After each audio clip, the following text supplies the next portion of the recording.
sabe, perfeita. Vai lá, faz a crítica, até aumenta mais do que deveria, mas é importante.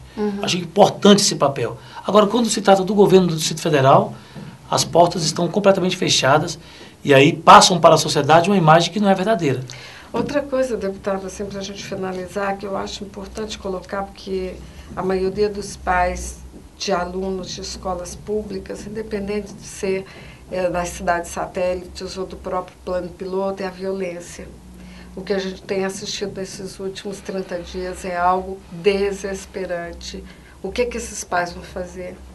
Como é que eles vão reagir? Se vai a polícia, de repente a coisa não acontece. Dentro da própria escola não tem segurança. A gente vê o estado que aquela menina ficou, que foi a primeira que desencadeou uma série de agressões dentro da escola.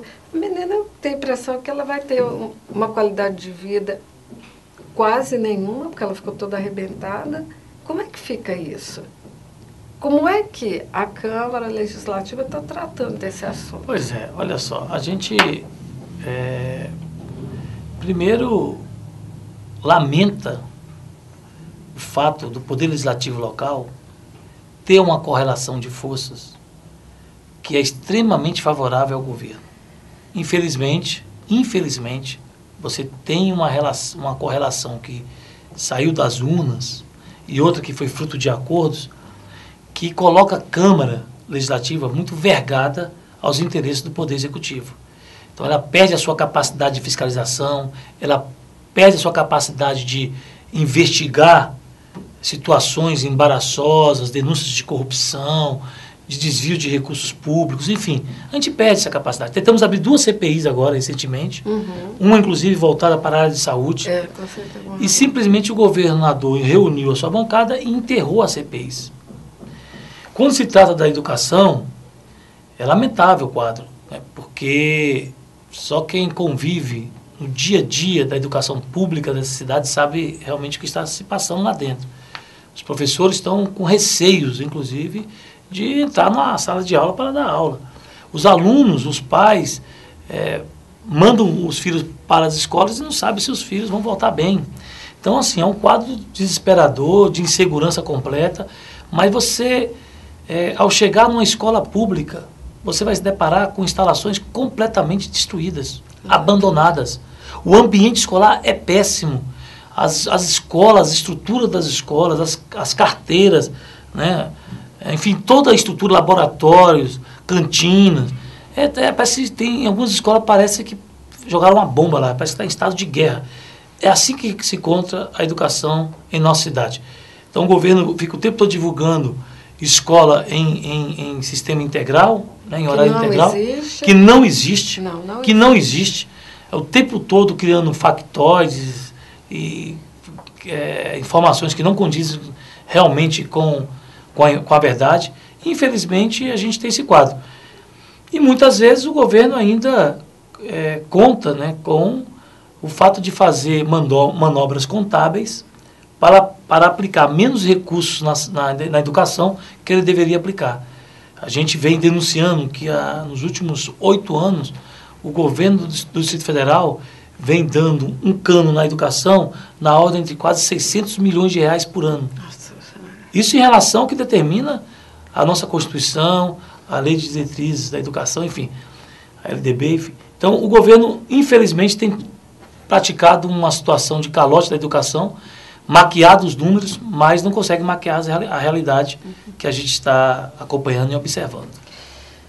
Normalmente o Painel Brasil, ele não trata de assuntos locais. Normalmente a gente trata de assuntos nacionais, mas em virtude de toda essa situação, e a gente vê na mídia de Brasília nenhum tipo de colocação um pouco mais objetiva, que a gente resolveu te convidar para vir aqui falar sobre esse assunto e sobre outros assuntos que a gente está vivendo aí no dia a dia. A gente vive nessa cidade há mais de 50 anos e, de repente, você vê uma degeneração total de absolutamente tudo. Quer dizer, nós estamos vivendo um caos de transporte público, de transporte particular, porque se abriu 1 milhão de estradas, de buracos, de não sei o que, é uma total falta de planejamento. A gente imagina que todo o Distrito Federal, que todo o governo do Distrito Federal está nessa situação. Você vê reclamações dentro de hospitais, o lance das escolas, a falta de respeito aos alunos, propõe uma coisa e a coisa não acontece, 2 turnos que esteja funcionando aonde? A gente não sabe. Então, eu quero agradecer a sua presença, deputado. Se você quiser colocar mais alguma coisa, fique Não, eu que agradeço o espaço, porque é importante que aqueles que venham nos assistir fique ou tome conhecimento da situação que estamos vivendo no Distrito Federal, de censura econômica, de uma censura econômica sobre os principais meios de comunicação do Distrito Federal, e qualquer espaço que se disponha a democratizar, né, o debate dos principais problemas da nossa cidade, eu diria que é louvável e, portanto, a gente tem mais é que apoiar, estar presente e nos colocar à disposição. Aconteceu um fato essa semana, que tenho certeza que o senhor deve ter tomado conhecimento. O partido PSB local fez um convite ao senador Adelmir Santana para fazer parte do quadro do PSB.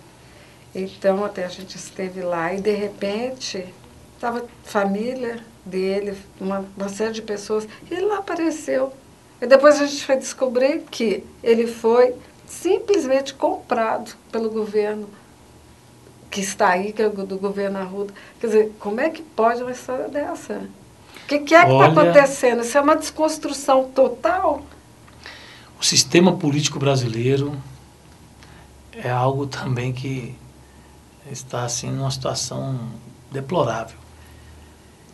As informações que chegaram até o Poder Legislativo local, enfim, aos parlamentares, aos partidos políticos, é que houve uma compra generalizada de partidos na reta final daquele prazo de filiações estabelecidos pela Constituição. Então, você tem uma situação hoje onde literalmente legendas se venderam, né, a troco de alguns milhares de reais. PMN, PSC. Enfim, se venderam mesmo, foi a compra de siglas, de legendas, algo assim deplorável. E eu diria que é caso de polícia. Uhum. Isso não é nem caso de política, não, é caso de polícia. A Polícia Federal poderia, inclusive, investigar toda essa movimentação, esses acontecimentos dos últimos dias aqui no Distrito Federal, que é algo deplorável e vergonhoso. Em se confirmando as denúncias e os indícios de irregularidade, de compra de partidos, eu, sinceramente, acho que assim, a sociedade tem que ficar sabendo, a polícia deveria investigar isso, porque não é assim que se faz democracia, né?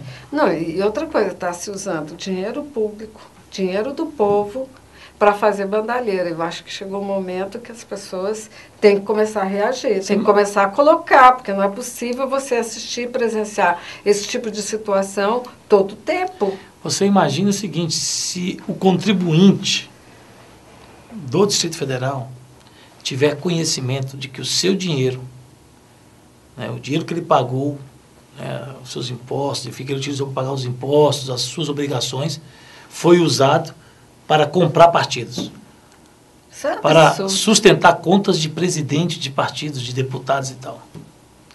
É, com certeza, um absurdo, um escândalo. E, como eu disse, acredito que esse assunto deveria ser investigado mesmo pela Polícia Federal para exatamente, primeiro, descobrir toda a verdade dessa história e, segundo, impedir com que isso tenha continuidade no nosso país. É uma razão. Bom, deputado Paulo Tadeu, quero agradecer a sua presença. Nosso tempo terminou, mas eu acho que deu para a gente esclarecer e conversar um pouco sobre esse assunto. E se as pessoas quiserem manter contato com o senhor, como é que pode ser feito? Através de e-mail, página na internet? O nosso telefone lá do gabinete é 3348-8020.